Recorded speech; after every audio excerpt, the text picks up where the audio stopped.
Hoy venimos a exponer las células y sus funciones. Los integrantes del grupo son Andrea Pazán, Lucas Pablo y Carlos López. ¿Qué es la célula? La célula es la unidad fundamental de los seres vivos que contiene todo el material necesario para mantener los procesos vitales como crecimiento, nutrición y reproducción. Se encuentran en varias formas, tamaños y funciones. Se pueden clasificar de dos maneras, las cuales serían la célula procariota, que se caracteriza por no tener un núcleo definido en su interior, la célula eucariota, que posee su contenido nuclear dentro de una membrana. Estructura de las células. Las células pueden tener formas y tamaños muy distintos, sin embargo, todas presentan tres partes que son muy comunes y fundamentales, las cuales son la membrana, el núcleo y el citoplasma. En el citoplasma también pueden haber varios organelos que pueden ser la mitocondria, ribosomas, retículo endoplasmático, tanto rugoso y liso, aparato de Golgi, lisosomas, peroxisomas, centriolos, vacuolos y cloroplastos. Funciones de la célula. La célula puede tener funciones muy diversas y complejas. Serían como las estructurales, es decir, de construcción de tejidos como la grasa, el músculo y los huesos, que dan soporte al cuerpo y a sus órganos. También pueden tener funciones secretoras de generar sustancias indispensables para la vida y la autorregulación del organismo, como lo hacen las mucosas y las glándulas. Funciones metabólicas o de manejo de la energía. Cumplen con el rol de descomponer los nutrientes o transportarlos a lo largo del cuerpo, como hacen respectivamente las células digestivas en el intestino y los glóbulos rojos en la sangre. Funciones defensivas, es decir, limpia el organismo y defenderlo en la presencia de agentes externos o de enfermedades, como lo hacen los glóbulos blancos. Sistemas funcionales de la célula. Y gestión por la célula endocitosis, en la cual la endocitosis es el proceso celular por el que la célula se mueve hacia su interior de moléculas grandes o partículas, englobándolas en una invaginación de su membrana citoplasmática, formando una vesícula que luego se desprende de la pared celular y se incorpora al citoplasma. Esta vesícula es llamada endosoma. Luego se fusionan con un lisosoma que realiza la digestión del contenido vesicular, en la cual existen dos formas principales de endocitosis, en la cual está la fagocitosis y la pinocitosis. Ahora hablaremos sobre la fagocitosis, en el cual se produce a grandes rasgos del mismo modo que la pinocitosis, excepto porque implica la participación de partículas grandes y no moléculas.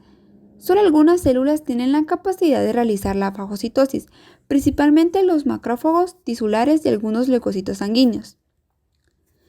La fagocitosis se inicia cuando una partícula, como una bacteria, una célula muerta o un resto de tejido, se une a los receptores de la superficie de los fagocitos.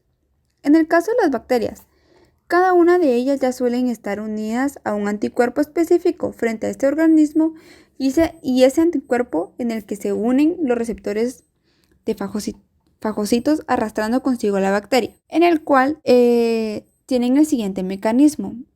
Número 1, que son los receptores, se unen a los ligandos. Número 2, la zona de la membrana vagina para rodear la partícula y forma la vesícula fagocítica. Número 3, la actina y otras fibrilas rodean a la vesícula y se contraen empujando a la vesícula hacia el interior. Y número 4, la vesícula se separa de la membrana. Ahora vamos a hablar sobre la pinocitosis, en el cual es el único medio por el cual las principales macromoléculas grandes pueden entrar a la célula.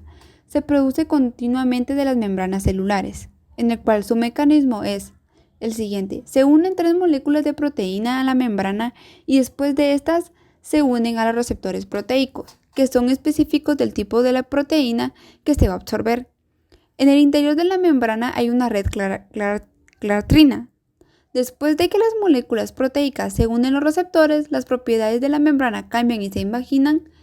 La creatina hace que se encierren los bordes sobre las proteínas unidas. Después de la superficie imaginan de la membrana se rompe y forma una vesícula de pinocitosis dentro de la célula. Este proceso requiere ATP y ion de calcio en el líquido extracelular. Digestión de las sustancias extrañas introducida por pinocitosis y fagocitosis. Bueno, después de que aparezca una vesícula de pinocitosis o fagocitosis dentro de una célula, se unen a ella uno o más lisosomas que vacían sus hidrolasas ácidas dentro de ella, como se ve en el dibujo. Es decir, se forma una vesícula digestiva dentro del citoplasma celular en la que las hidrolasas comienzan a hidrolizar las proteínas, los hidratos de carbono, los lípidos y otras sustancias de la vesícula. Los productos de digestión son moléculas pequeñas de aminoácidos, glucosa, fosfatos, entre otras cosas, que pueden difundir a través de la membrana de las vesículas hacia el citoplasma. Lo que puede en la vesícula digestiva se denomina como cuerpo residual. Representa las sustancias indigestibles. En la mayoría de los casos, el cuerpo residual se extrae finalmente a través de la membrana celular en su proceso que se denomina exocitosis, que es esencialmente lo contrario que la endocitosis. Es decir, las vesículas de pinocitosis y fagocitosis que contienen los lisosomas pueden considerarse los órganos digestivos de la célula. Bueno, a mí me corresponde lo que es la locomoción celular, en donde tocaremos los temas movimiento ameboiano y movimiento ciliar. El movimiento ameboiano. Este tipo de movimiento es ejercido en el extremo de la célula, en donde se encuentra una porción llamada pseudópodo. Este pseudópodo tiene como finalidad el anclar la célula hacia un tejido para poder proporcionar lo que es su locomoción. Como se puede ver en la imagen, ahí se encuentra lo que es el pseudópodo, y en la parte distal del mismo está el cuerpo de la célula, en donde se estará realizando lo que es la endocitosis, la cual irá formando nuevas vesículas que recorrerán el cuerpo de la célula hasta llegar al extremo proximal del pseudópodo, con la finalidad de generar una nueva membrana. Las células que presentan movimiento mediano son lo que serían los leucocitos. Estas presentan el movimiento cuando salen de la sangre hacia otros tejidos para formar lo que son los macrófagos. Otras células serían los fibroblastos. Los fibroblastos se mueven hacia las zonas que están dañadas. Y por último serían las células embrionarias. Y como ahí mismo dice, estas van a migrar largas distancias desde sus lugares de origen hacia zonas nuevas durante el desarrollo de estructuras especiales. Y por último, pues corresponde lo que sería el movimiento ciliar. Este tipo de movimiento lo encontraremos en lo que es el aparato reproductor femenino, lo que serían las trompas uterinas, y en las vías respiratorias, lo que sería la cavidad nasal. Su mecanismo se basa en que en su interior contará con retículos proteicos, también llamados axonema, el cual estos axonemas podrán tener su movilidad gracias a la disponibilidad de ATP y también a las contracciones iónicas apropiadas. También podrán realizar su respectivo movimiento gracias a lo que es una enzima llamada adenosina trifosfatasa. Esto hace que los cilios se muevan más rápidamente y de forma anterógrada y retrógrada.